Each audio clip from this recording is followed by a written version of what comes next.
Hürmetli vatandaş, bugünkü leksiyonlarımızı başlayımız. Leksiyonu sıdığa görürüz, Washington'dan sözdeyimiz. Bugünkü ıslahı 2025 yıl 1. ayının 2. günü vatandaş. Erteki Perşembe. Bugün sizlerge söz edilen leksiyonlarımızdaki asaslıq məzmunlar mundaq. Məsələn, alaylı ötken yılın ahırda, 12. ayının ahırda o çok bir günde şundaq değildi, doğru bitidi.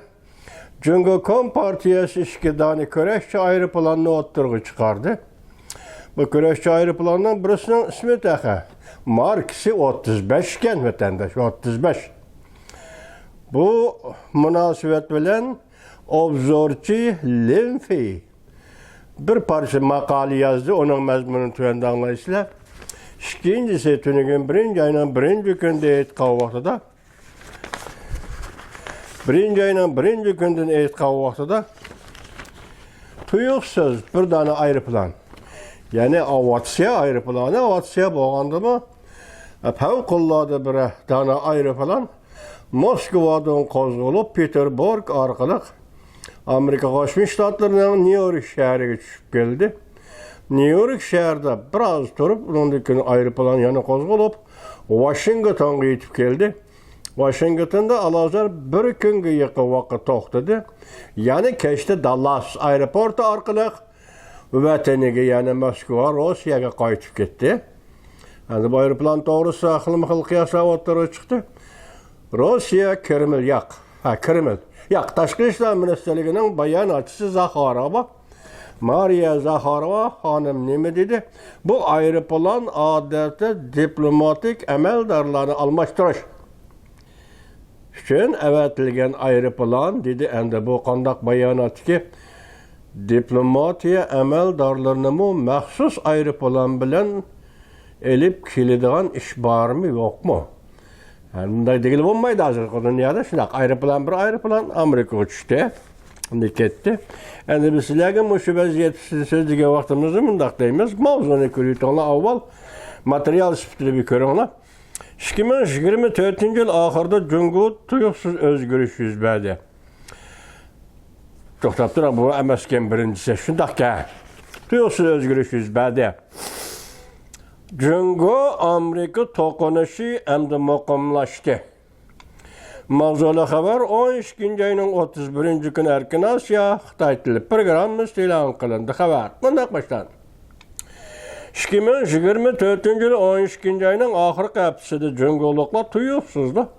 Havo uchoq bir kunda ikki dona kechiringlar, yangi aeroplanni sinab qilib uchirdi. Yangi aeroplanni sinab qilib uchirdi bu ish, deydi obzorchi Linfi efendi. Tashqari dunyoda zo'r silkinish paydo qildi.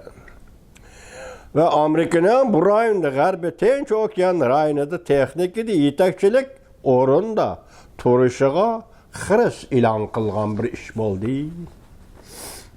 Demak, masala eg'irlashdi. Masalan, harbiy qurollar tayyorlik musobaqasi deydi odatda. Urush tayyorligi musobaqasi, harbiy qurol-yarog' ishlab chiqarish musobaqasi deydi. Agar shunday qilib, Jungoliqlar uchirgan 2 dona aeroplan Amerika Qo'shma Shtatlarining G'arbiy Tinch okean rayonidagi strategik o'rinlashtirishi xiris e'lon qilgan bo'lsa, bu bir jiddiy ish bo'ladi vatandosh. Men Xitoyning shunday texnikasi bor desa hayron qoladigan odam emasman. Xitoyda unda texnikaning bo'lishiga ishonmayman, shunga hayron qilib ketmayman unga. Lekin tuyuqsiz bu ishning o'tirib chiqishi bu bir gapda hozir qaraganda. Ikkinchi abzasida shu xabarning ikkinchi abzasida mundaq tuzildi. Pearl Harborga hujum qilish, shakillik hujumdan saqlanish uchun mayli Guam, mayli Okinawa va yoki tashqi havo bo'shlig'i bo'lsin, hammasi Amerika armiyasining bu rayondagi muhim vazifasidir. Bu nuqtaga asoslanganda saqlanғаны bo'lmaydigan Tayvan bo'g'izi talash tortishlari, yangi harbiy parxodlarni yasash jihati Amerikadan olqib ketishga, Jungoning Amerikadan olqib ketishiga yo'l qo'yiladigan bo'lsa, havo ustunligiga ham yo'l qo'yiladigan bo'lsa, muvofiq paytda, masalan, fursat yetib kelganda Jungo bemalol hujum qila oladi. Demak, bu yerda dengizchidan esin, havo armiyasidan bilsin, agar Xitoyning Amerikadan olqib ketishiga yo'l qo'yiladigan bo'lsa, oldingi shartga diqqat qiling vatandosh. Yo'l qo'yiladigan bo'lsa, uchoqda Xitoy xohlagan paytda hujum qila oladi. Ya'ni Amerika Qo'shma Shtatlarining manfaatiga berib chetiladigan rayonlarda xohlagancha hujum qila oladi. Amerika bo'lsa hech nima qila olmay turibla qoladi. Bu mundaq hukm qildi bu kishiga bor. Lemfi obzorchi. Amerika turibla qol, oxiri tinchlandirish siyosati mag'lub bo'ladi. Ham bu urushdan keyin dunyo tartibining gumron bo'lishidan darak berdi. Demak, qurollar musobaqasi va Jungoning urush tahdidi, urush mumkinchiligi, hozir qurol yaroqda olqib ketishi deganlar yo'l qo'yib qarab turadigan bo'lsang, uchoq ikki narsa tugaydi. Biri dunyoning hozirgi tartibi uzil-kesil oxirlashidir. Ikkinchisi tinchlantirish siyosati mag'lub bo'ladi. Oxirgi abzasda, mush xabarning oxirgi abzasida mundaq deyildi vatandosh.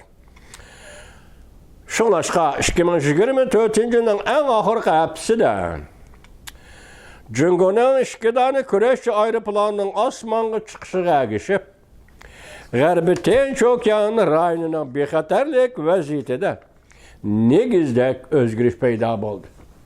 Endi bu hukm katta hukm demawa.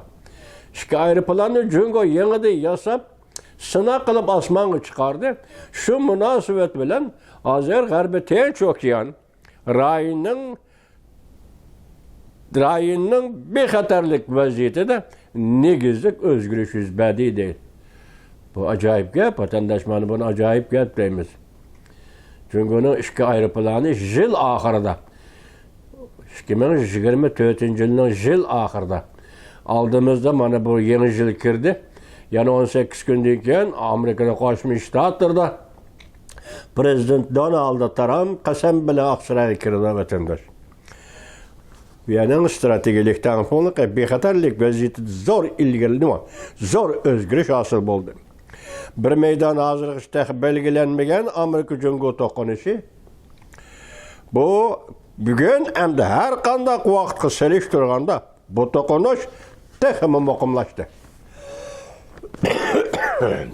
Tushundingizmi? Masalan, tunugillatin Amerika Jungo to'qinishib qilishi mumkin degan fikrlar.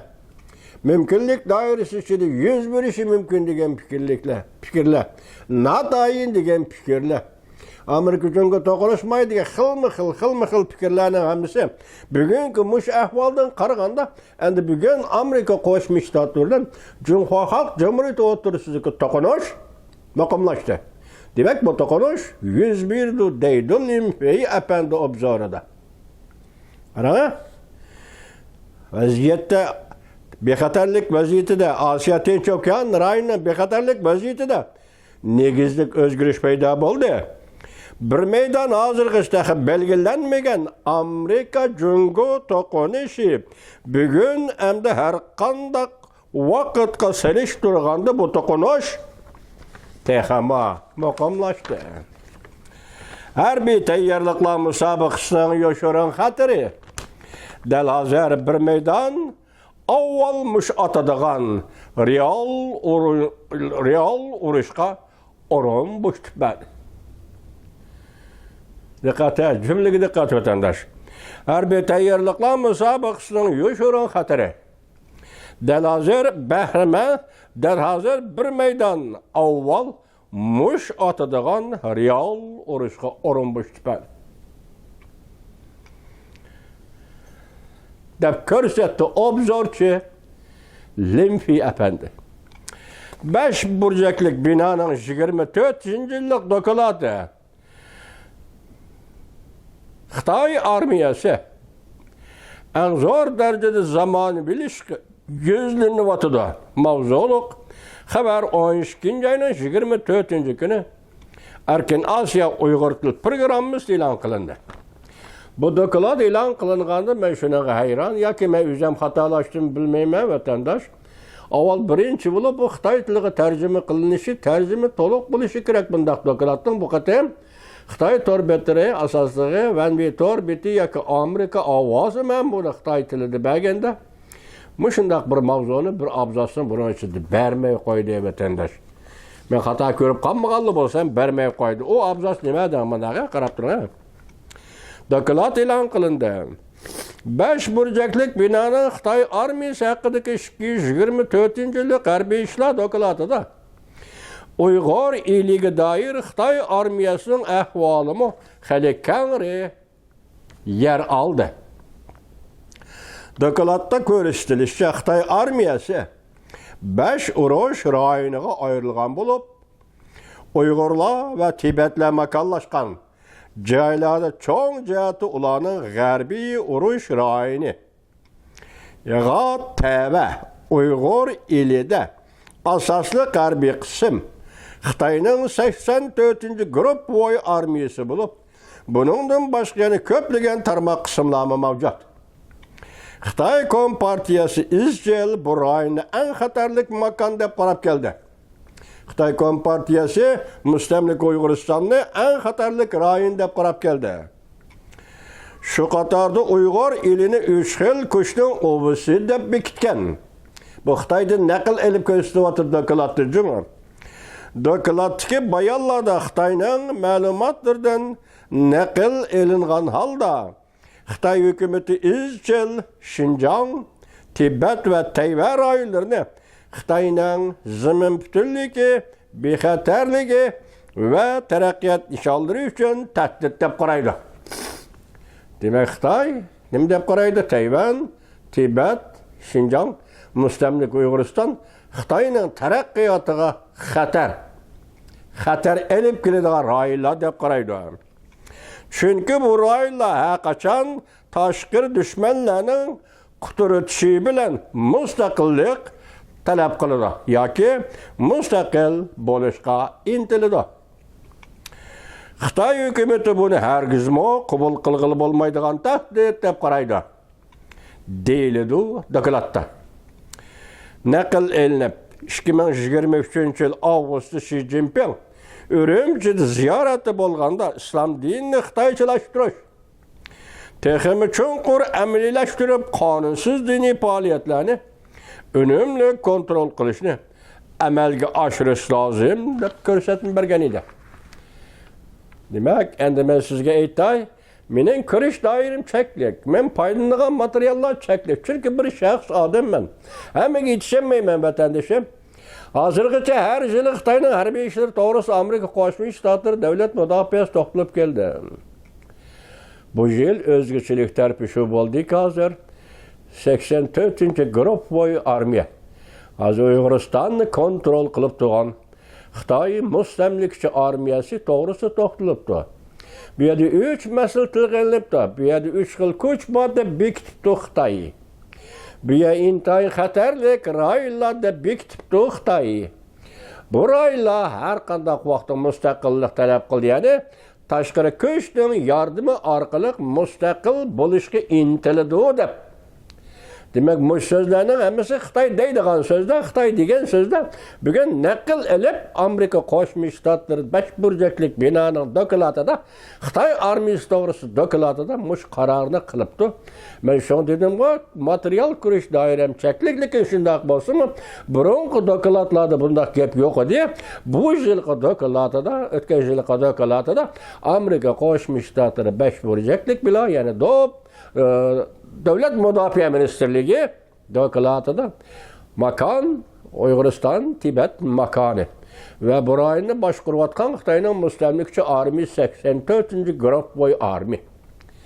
Ondan Uyg'urlar to'g'risidagi fikrlar, Tibetlar to'g'risidagi fikrlar avara qiladi jungoni xatarlik deb qaraydi degan gaplarning Amerika Qo'shma Shtatlarining Davlat Mudofaa Ministerligining 5 burjaklik binoning mushuning shu darajada diqqat qilganligidan men shaxsan bugun mamnun bo'ldim vatandoshlar.